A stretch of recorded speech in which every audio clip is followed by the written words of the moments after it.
भगवत गीता का अर्थ क्या है? हमें लोग सभी लोग यहाँ उपस्थित हुए हैं इस विषय पे चर्चा करने के लिए ना, कि श्रीमद् भगवत गीता क्या है, इसका अर्थ क्या है। तो श्रीमद् भगवत गीता का अर्थ है ईश्वर का गीत। मतलब हम लोग ईश्वर का गीत गाएंगे और ईश्वर का ये प्रतीक है। ये जो भगवत गीता है ये क्या है? एक ईश्वर का प्रतीक है। और क्या है ये? कर्म करिए पर फल की चिंता मत करिए। अगर हमने कर्म किया और फल की चिंता में हम व्याप्त हो गए, उसमें लिप्त हो गए, तो हमारा कर्म क्या है? बेकार है। इसलिए हमें सिर्फ कर्म करना है, फल की चिंता नहीं करना है। तो जब युद्ध हो रहा था कुरुक्षेत्र के मैदान में, तो उस वक्त भगवान श्री कृष्ण को बीच युद्ध में रोक के युद्ध को क्यों अर्जुन को उपदेश देना पड़ा, क्यों ज्ञान देना पड़ा, क्यों उसकी आवश्यकता पड़ी कि उन्हें ज्ञान से अर्जुन को उस रस में डुबोना था, उससे बाहर निकालना था। उसका अर्थ ये था कि जब युद्ध आरंभ हुआ तो अर्जुन को एक उनके अंदर भय उत्पन्न हुआ। उसका कारण ये था कि उनको बहुत सूक्ष्म ज्ञान था, उनको इतना सूक्ष्म ज्ञान था कि उनको युद्ध से भय लग रहा था। उनको युद्ध से भय इसलिए नहीं लग रहा था कि अस्त्रों शस्त्रों के उससे भय खा रहे थे, बल्कि वो ज्ञान की कमी के कारण भय खा रहे थे। तो भगवान श्री कृष्ण को उनके ज्ञान को, उनके जो सूक्ष्म ज्ञान का जो वृक्ष था, उसको उन्हें बहुत बड़ा बरगद का विशाल वृक्ष खड़ा करना था, उनके डर को भगाना था। इस वजह से उन्होंने उनके ज्ञान को गीता का एक उपदेश दिया, उसे गीत के माध्यम से भी कह सकते हैं। तो एक सबसे अच्छा श्लोक है कर्मवाधिकारस्ते मा फलेषु कदाचन, जिसका अर्थ है आप और हमको सिर्फ क्या करना है? कर्म करना है, फल की चिंता नहीं करना है। मतलब अर्जुन को क्या करना था? केवल युद्ध करना था, ना कि उन्हें युद्ध के परिणाम के बारे में सोचना था। यही था ना। फिर दूसरा था यदा यदा ही धर्मस्य ग्लानि भवति भारत अभ्युत्थानम अधर्म्यहं तदात्मानं सृजाम्यहम्। अर्थात जब जब धर्म की हानि होती है, जब जब मनुष्य बहुत परेशानियों में घिरता है, तो भगवान क्या करते हैं? स्वयं पृथ्वी पर आकर हमारी रक्षा करते हैं और हमें ज्ञान से संबोधित करते हैं।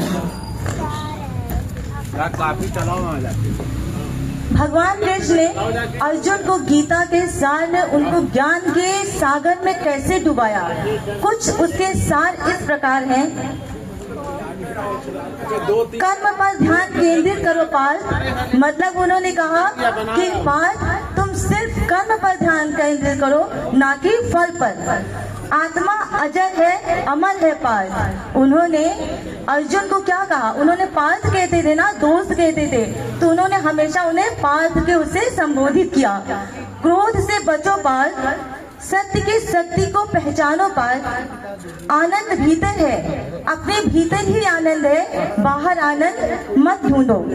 मन पर नियंत्रण करो पार्थ, श्रद्धा से विश्वास करो पार्थ। मनुष्य खुद को जानता है, अपने कर्म को जानता है। मनुष्य जितना अपने बारे में जानता है, उतना कोई दूसरा उसके बारे में नहीं जान सकता है। सत्संग का महत्व समझो पार्थ। मतलब जो ये हम लोग कर रहे हैं एक तरह से सत्संग ही है। सत्संग ही है ना ये।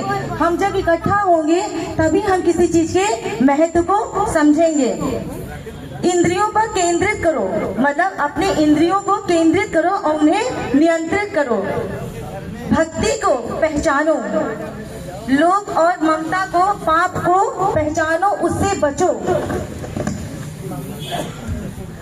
अपेक्षाओं को त्याग करो पार्थ। जो आपकी अपेक्षाएं हैं उनको त्याग दो। दुख और सुख को समान समझो। ऐसा नहीं है कि दुख आए तो हम बहुत रोने लगे, परेशान हो जाए, भगवान की भक्ति करना बंद कर दें।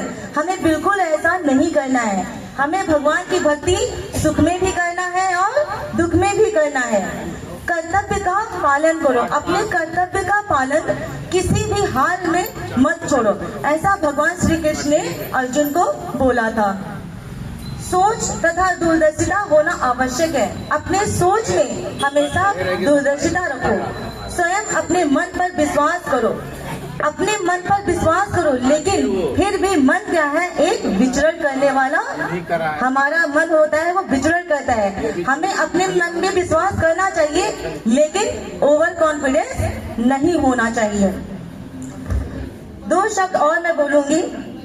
समझ लिया जिसने भगवत गीता के एक एक शब्द का ज्ञान, समझ लो खोल लिया उसने अपनी मुक्ति का द्वार।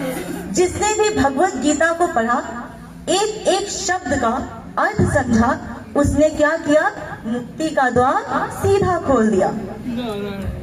पी लिया जिसने भगवत गीता का चरणामृत, पी लिया जिसने भगवत गीता का चरणामृत, खुल गए उसके सारे ज्ञान के पट। पट मतलब दरवाजे। खुल गए उसके सारे ज्ञान के पट।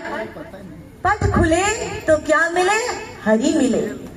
पट खुले तो हरि मिले, हरि मिले तो क्या मिले, मृत्यु और जन्म के बंधन से हमें आजादी मिले। हरि मिले तो क्या मिले, सीधे बैकुंठ धाम में हरि के चरणों में स्थान मिले। तो सभी लोग मेरे साथ बस सिर्फ 2 लाइन बोल दीजिएगा। गोविंद बोलो हरि गोपाल बोलो, गोविंद बोलो हरि गोपाल बोलो, यशोदा के लाला हरि गोपाल बोलो, यशोदा के लाला हरि गोपाल बोलो, श्याम मुरारी हरि गोपाल बोलो, श्याम मुरारी हरि गोपाल बोलो, बाके बिहारी हरि गोपाल बोलो, बाके बिहारी हरि गोपाल बोलो, राधा के कान्हा हरि गोपाल बोलो, राधा के कान्हा हरि गोपाल बोलो, देव के नंदन हरि गोपाल बोलो। के नंदन हरि गोपाल, थोड़ी आवाज में तेजी लाइए। माधव बिहारी हरि गोपाल बोलो, माधव बिहारी हरि गोपाल बोलो, गोलोक के गिरधर गोपाल बोलो, गोलोक के गिरहरि गोपाल बोलो, गोविंद बोलो हरि गोपाल बोलो, राधा रमन हरि गोपाल बोलो। थोड़ा एक बार तेज से बोलिए। गोविंद बोलो हरि गोपाल बोलो, राधा रमण हरि गोविंद बोलो, तो बोलो राधे राधे। राधे राधे। धन्यवाद। हमारे बीच में